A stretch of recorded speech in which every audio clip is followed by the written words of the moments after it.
todos os nossos ouvintes. Aqui é a Fernanda Consorte, economista-chefe do Banco Orinvest.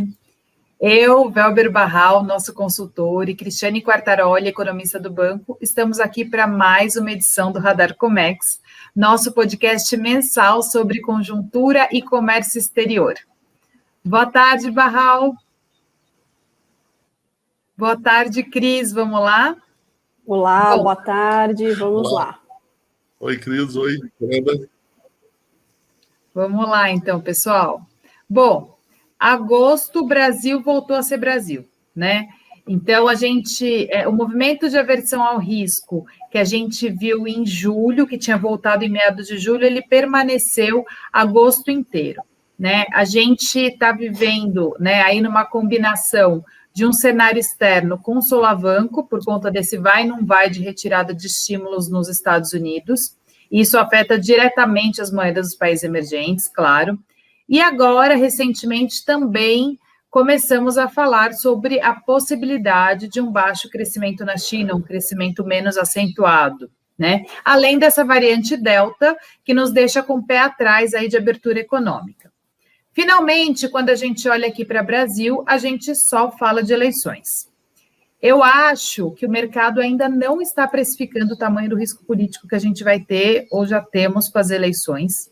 Recentemente, a gente viu algumas pesquisas mostrando queda de popularidade do presidente, e daí, automaticamente, o mercado já começa a se questionar se ele vai dar all-in e vai fazer várias medidas populistas, e daí a gente chega nas contas fiscais, né? Então, assim, vamos por partes, né? Vamos falar hoje, primeiro, sobre cenário externo, né? Então, hoje, por exemplo, né, o mercado de câmbio parece que está menos a risco, ainda, né, refletindo a mensagem do presidente do Fed no Jackson Hole na semana passada, mas não sei até quando esse movimento perdura. Barral, como é que está a sua visão para Estados Unidos, né? Quando é que você acha que a gente vai ter retirada de estímulo? Quando a gente vai ter aumento de juros? Fala aí.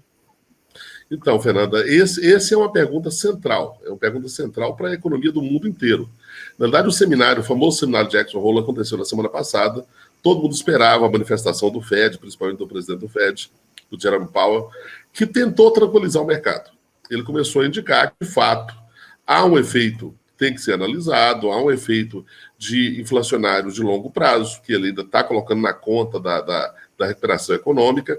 Então, ele deu algumas indicações importantes. A leitura que foi feita pelo mercado das indicações que ele mencionou foi que haverá uma retirada de estímulos ainda em 2021, provavelmente a partir de novembro de 2021. Mas ele também deu um recado importante, que essa retirada de estímulos ela vai ser paulatina. Então, que eles querem evitar o efeito que aconteceu em 2013, quando foram retirados os estímulos relacionados à crise monetária de 2009, e isso teve um impacto muito grande na avaliação dos ativos no mercado. Então, deve ser algo mais paulatino e deve ser algo também com mais tempo e menos impacto na economia. Isso tranquilizou bastante o mercado e a gente provavelmente está vendo hoje um pouco disso. É claro que há um tema para o ano que vem, que é a questão dos juros nos Estados Unidos. Já que a inflação, principalmente a inflação de 10 anos, começa a ser um tema também nos Estados Unidos. Então, esse equilíbrio, claro, que vai depender da recuperação, vai depender da economia mundial, tem muito efeito para o Brasil. Tem muito efeito sobre as moedas emergentes como um todo, e uma moeda volátil, como é o caso da brasileira, acaba sendo afetado muito por isso. Não é, Cris? Com certeza, Barral, concordo com você.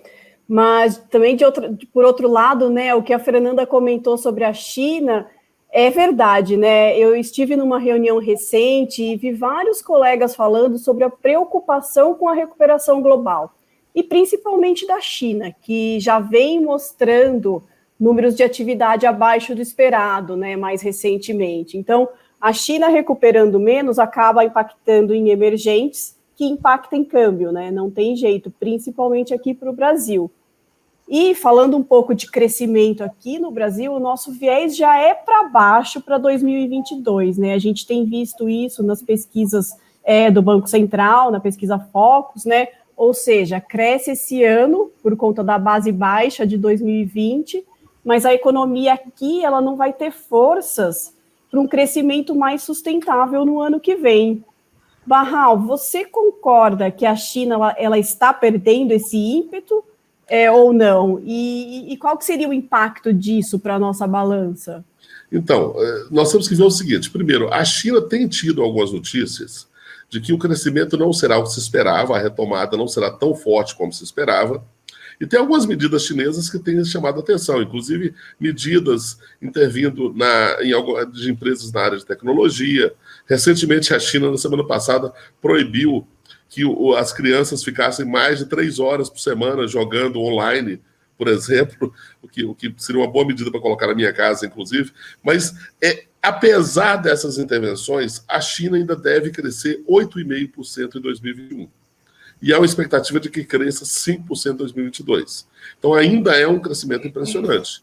E isso traz um impacto positivo na balança comercial brasileira, principalmente porque é uma previsão de que se mantenham os preços das commodities. É isso que tem sido fundamental para garantir o superávit da balança comercial brasileira.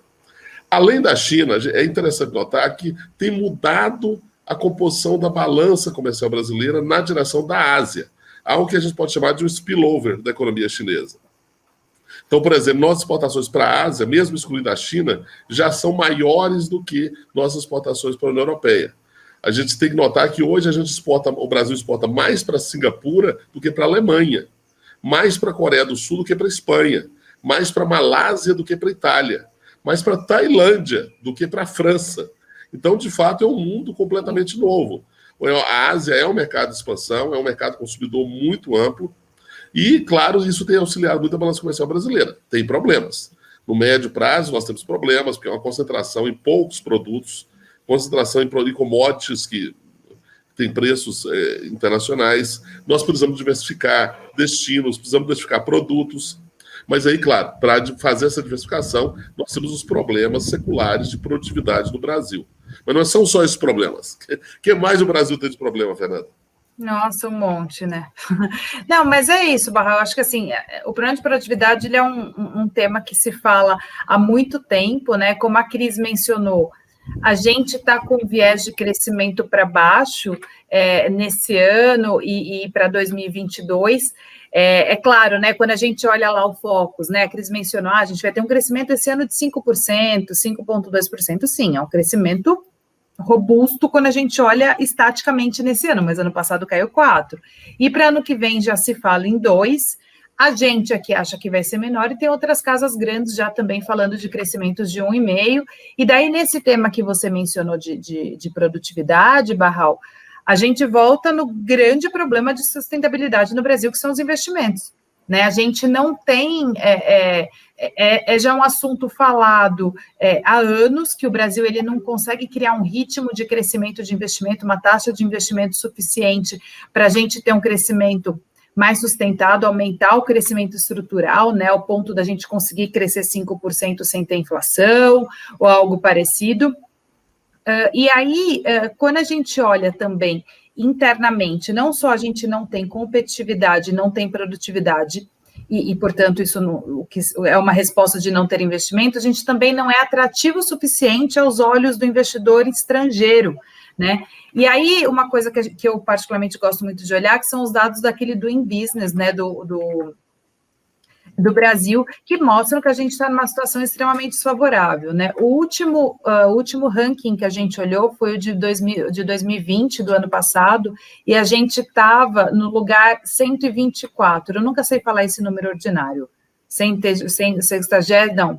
Me ajuda, Barral. 124, isso. Então, assim, a gente está num cenário muito ruim, são 169 países, se eu não me engano, algo próximo disso, a gente está num patamar muito alto, né? E quando a gente olha o pior ponto do ranking, né, o que nos faz jogar lá para trás no ranking, é justamente o tempo que as empresas levam pagando impostos no Brasil, né? O que remete, é claro, reforma tributária, né? Então, a gente tem toda essa questão interna de dificuldade de atração e de investimento, de se fazer investimento. A gente sabe que um grande problema para isso é a questão de impostos. Tentava-se melhorar isso com a reforma tributária, né? E por momentos a gente até pensou que ia sair alguma coisa, mas esfriou. né, Barral, nos dê um update da reforma, a sua perspectiva, o que você está vendo para este tema? Fernanda, pois é, as primeiras perspectivas da reforma tributária este ano têm menos viabilidade, parece com muita pouca viabilidade. No caso da tributação de dividendos, acabou não havendo coordenação suficiente do governo com os vários partidos. Isso gerou uma oposição ferrenha, principalmente de profissionais liberais e de pequenas empresas, e é uma pauta negativa do ponto de vista eleitoral. Ontem houve uma reunião entre o Lira e o Pacheco, retomando esse tema e, eventualmente, para propor uma taxação menor, uma alíquota menor na taxação de dividendos, estamos falando em 15%, o que, claro, vai ter um impacto na arrecadação do governo se houver uma arrecadação, uma alíquota menor também para a pessoa jurídica. Além dessa questão dos dividendos, tem a emenda constitucional no Senado. Ainda vão apresentar um relatório e pode ser que se consiga algum avanço esse ano. Mas é bom a gente lembrar que o prazo é muito pequeno. Para pensar em debates, em votação, o prazo é muito exíguo antes do final do ano, quando todo mundo vai estar dedicado à questão eleitoral. Além disso, tem outros temas ocupando a pauta, e temas complicados. Tem reforma administrativa, também não vai ser simples, vai suscitar muita oposição dos servidores públicos. Tem a questão dos precatórios, tem o Renda Brasil, que o governo quer lançar de qualquer forma. Há a final da CPI, e provavelmente com consequente investigações. A CPMI das fake news vai retomar seus trabalhos. Tem vários temas relevantes hoje diante do Senado, como é a nova lei cambial, o marco legal da geração distribuída. Então, quando a gente vê tudo isso, é muita coisa para um Congresso que já está pensando nas eleições do ano que vem. Então, é interessante, Fernando, porque cada uma das nossas lives eu quero vir com otimismo, mas a situação nunca me ajuda. Não, é sempre muito difícil, né? E aí, né, assim, além desse cenário cada vez mais turbulento, né, a situação atual do Brasil, né, é que tudo que se liga, que se remete às contas fiscais, acaba tendo mais peso. Né? Hoje, as contas fiscais, sem dúvida, ela é o nosso calcanhar de Aquiles. Né? A gente, toda vez que tivermos discussão nesse tema, o mercado vai estranhar, né, até que a gente entre num eixo de recuperação de dívida bruta, né? Há poucos dias atrás, na semana passada, houve um movimento que eu particularmente julgo super pontual de calmaria no mercado após declarações do Arthur Lira, do presidente da Câmara, em um evento do mercado financeiro, que ele trouxe um discurso bem conciliador, né? Fez uma defesa bastante enfática sobre teto de gastos, que não vai ter rompimento de responsabilidade fiscal. Contudo, a gente percebe que o mercado ele é bastante unânime de que o quadro fiscal já é bastante grave e tem uma chance real dele piorar com eventuais medidas populistas, né? A gente sabe que, como eu mencionei lá atrás, a popularidade do presidente está diminuindo, há uma inclinação, vamos dizer assim, de medidas populistas, né, como aumento de auxílio emergencial, sem que a gente tenha uma contrapartida efetivamente para controle de gastos, né? Enfim, e a gente sabe, quer dizer, a gente já está vendo, né, que o resultado disso é inflação, né? Então, esse cenário parece que vai perpetuar, né? A gente vai continuar com um cenário bem encrespado nesse sentido num ano de eleições, né? E por falar em inflação, né, Cris, o que você tem aí para nos dizer? Pois é, Fernanda, voltamos a falar muito dessa tão temida inflação no Brasil, né? Bom, o cenário ele é bastante grave. A gente teve aí um forte aumento nos preços desde meados do ano passado, um pouco como reflexo da alta do dólar, mas também por questões de escassez de produtos. E agora, com a economia se recuperando, né, temos observado uma forte alta também nos preços dos serviços. Ou seja, o custo de vida aumentou muito no Brasil ao longo desses últimos 15 meses aí de pandemia. Além disso, a gente está passando de novo por uma crise hídrica, né? Que também tem forte impacto na inflação. Então, meus amigos, caso o clima não ajude e o cenário para os próximos meses seja de fato de um racionamento, é muito provável que a gente vá ver mais pressão ainda nos preços, né? E não só para o consumidor, mas também para as empresas. Então, é basicamente um efeito cadeia. Lembrando que quando afeta a empresa, isso é custo, né? E consequentemente, aumento de preço para o produto final. E, em alguns casos, a depender da decisão que a empresa toma, né, numa crise desse tamanho, pode, de novo, levar à escassez de produto, que lá na frente vai acabar gerando mais inflação. Gente, é um círculo vicioso isso. E, além disso, tem um aumento no risco país, né? Eu não sei se vocês concordam, porque a gente gera uma insegurança institucional muito grande para todas as empresas com essa questão da crise hídrica, né? Então, é, de fato, um cenário bastante ruim, num ambiente que já está bastante conturbado politicamente falando. O que você acha disso, Barral? Então, Cris, é bem interessante esse comentário pelo seguinte: o Brasil hoje é barato. Você conversa com investidores estrangeiros, eles concordam que o Brasil é barato. Mas aí, o primeiro fator, há uma revisão para baixo da expectativa do ano que vem. E essa revisão para baixo é porque tem uma série de fatores internos sobre os quais não há uma total previsibilidade. Então, o investidor não consegue precificar esse risco. E resumindo um pouco o que você disse, quais são os riscos? Primeiro, a crise hídrica e qual vai ser a sua extensão. Porque dependendo dessa extensão, vai ter um impacto na elevação do custo da eletricidade e, portanto, na inflação. A segunda é a estabilidade institucional e eventuais riscos de convulsão nas eleições do ano que vem e no ano que vem, como um todo, que é difícil de prever. Terceiro, a própria polarização política, e isso é irônico, mas ela pode se refletir numa política econômica mais intervencionista, inclusive para quem foi eleito. Depois, você tem o problema da responsabilidade fiscal. E a dúvida quanto à manifestação da responsabilidade fiscal diante das pressões eleitorais do ano que vem. Então, esses já são fatores bastante complexos, difíceis de precificar, e aí nós temos os fatores externos, para complicar ainda mais. É o caso do ritmo de recuperação, a manutenção ou não dos estímulos, Estados Unidos, da China, a inflação de insumos, principalmente de petróleo. Então, não é um cenário fácil de analisar. A recomendação, portanto, é de cautela para empresas e investidores. Essa é a recomendação que tem sido dada, só que esta cautela, ela também implica na postergação de investimentos do país. Então, a gente fica numa profecia auto-atingida, não é, Fernanda?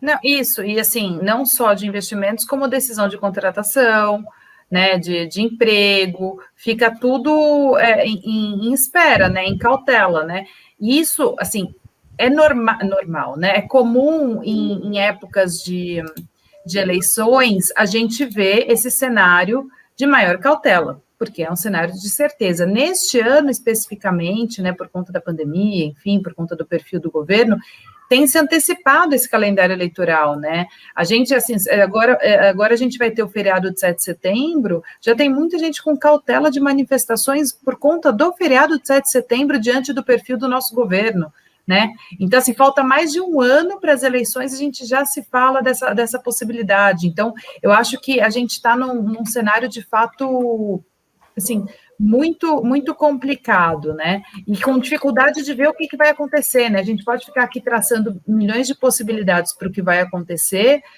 mas tá bastante turvo, né? E daí, né, em poucas palavras, é o que eu falei lá, assim, eu acho que a gente não tem muito espaço para alguma apreciação no curto prazo para a taxa de câmbio, né? Se a gente olhar que nem hoje, né, no dia que a gente está gravando esse podcast, a gente tem até um cenário aí de queda da taxa de câmbio, né, por conta de razões internacionais.